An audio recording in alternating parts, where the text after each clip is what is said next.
Okay, our beloveds, it is moving forward in this year of manifestation, of creating something new and our another.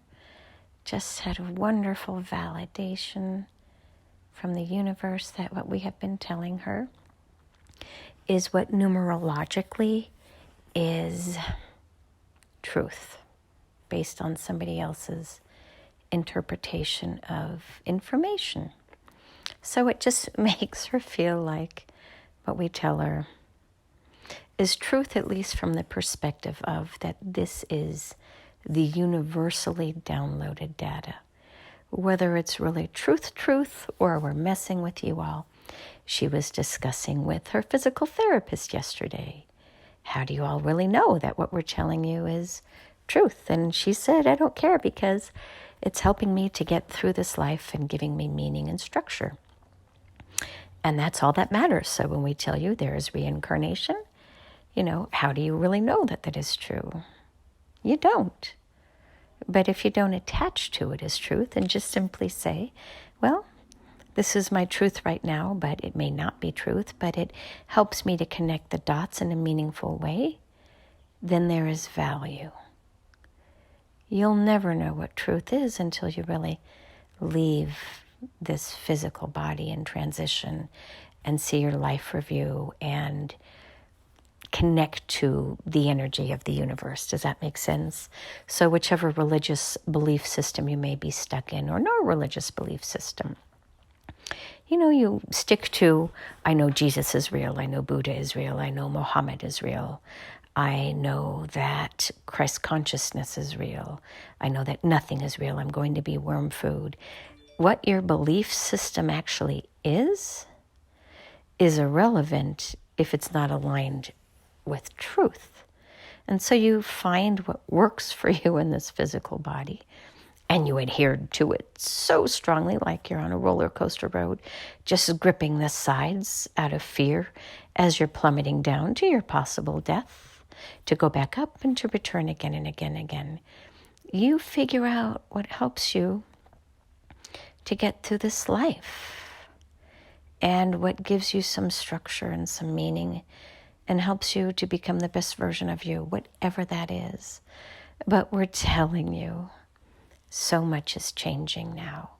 Your past coping mechanisms, which literally got you to this point, they're going to change. They're going to change because the energy of this world, the imprint, is changing. So what was truth before 2012 and before 2020, December 21st? That was the old energy. And we are now firmly planted in the new energy. But just like we have explained before, you are on a large cruise ship and changing from one direction to another. It simply takes time. Many of your past bad habits will need to be bred out of humanity. One way that you breed it out is you simply allow the older people to die off, because sometimes old people just can't change their construct because they just can't. They're set in their ways and they're just kind of, to a certain extent, awaiting death. They're not interested in being curious and learning, because what's the point? Why put so much effort in when you're going to die soon? They're just kind of riding out the last waves of their lives here. And that's okay. And then there's the middle age and the younger and the newly born.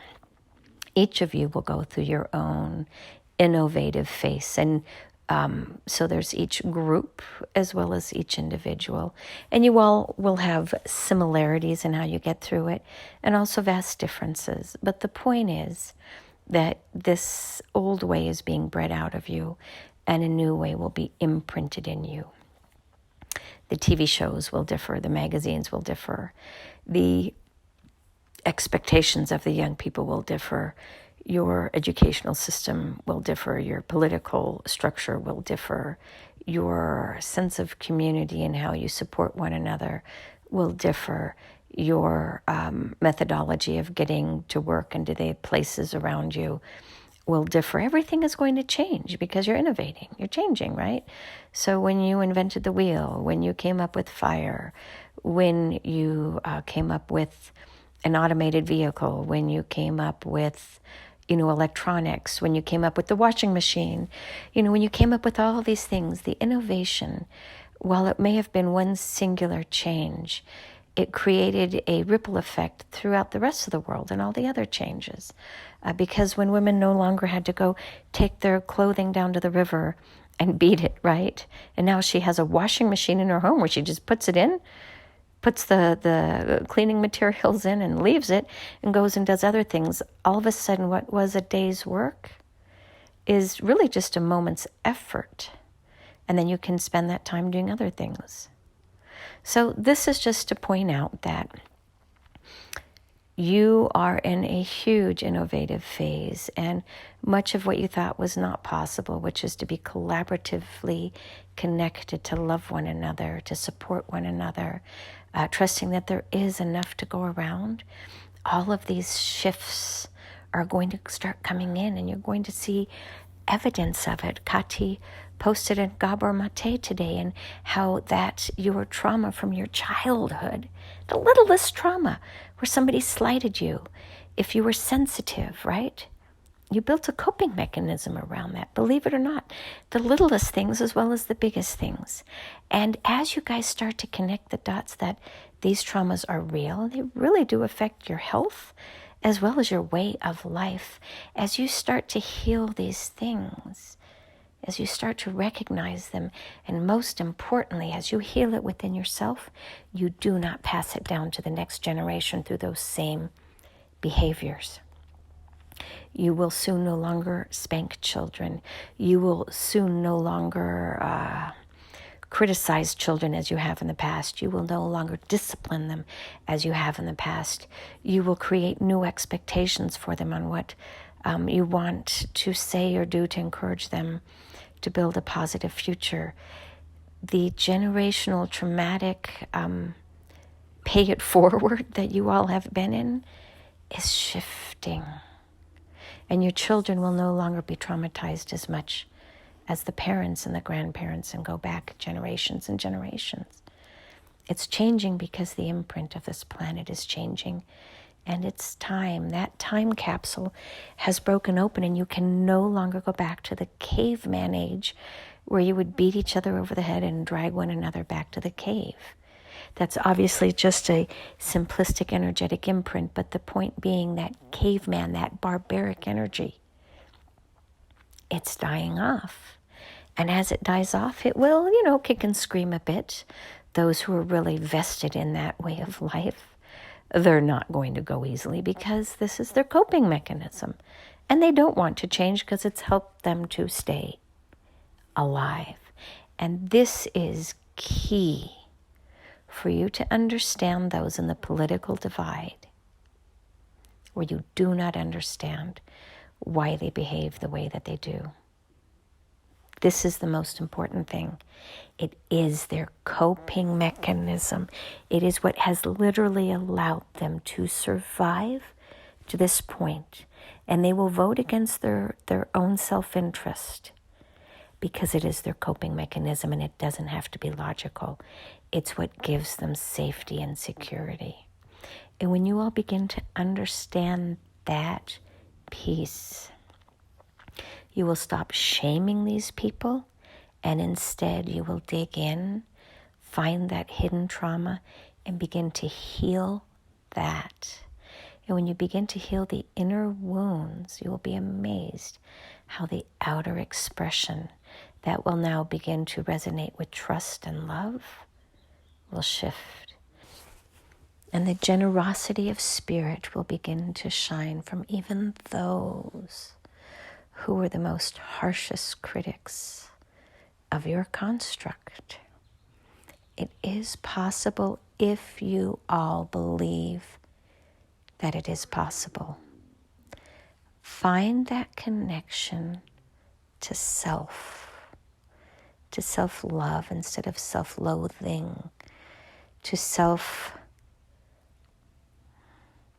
Criticism, we need to find the right vibration here for the words. Self-criticism is, well, I could have done that one better. I did the best that I could in the minute, but I know that I can do better. That's self-criticism that helps to support you to become your best version of yourself in the next moment. It is based on reflection of where it did not go as desired, but without shame and guilt. That is how you propel yourself forward with a reality check of, yeah, that wasn't my best effort, now was it? But through lightness and laughter. Because if you don't at least have that level of self-reflection, you will continue to do it the same way because there's no curiosity and growth. So we think that this is all we're going to give you today because this is a lot to digest, believe it or not. If you hear the words, you won't understand that the vibrational underpinnings of this is huge. It is cataclysmic, literally cataclysmic, and will create a much bigger ripple effect than any of you can realize. These messages that we share, the vibration of it goes into the ether. It magnifies the vibration that others have received, thereby, if you will, adding to a greater power of the prayer. You're learning that vibration is all that matters at the end of the day. That is how you speak telepathically, by the by. It's just a vibration. It's a thought that somebody else can pick up on, tune into. And the beauty is with vibration, there is no deception, there is no lying. It just is. So while your words may say one particular thing, the vibration of your being expresses who you really are. And it is people like Kati who are now beginning to see the inconsistencies between words and actions, words and vibrations. People can say all the most wonderful things that they want to, but the follow through their actions represent who they are vibrationally. And it's not a matter of taking an action to pretend to be something. We're talking about the real vibration that underpins your real action, which is the authentic piece of you, what is not seen, what is behind the scenes, the hidden agenda. You cannot hide that anymore. The curtain of Oz has been pulled back. The patriarchy has been shown for what it is, which is a male construct designed to control humanity. But you need to understand, it comes out of a vibration of fear. It's as simple as that. It is fear.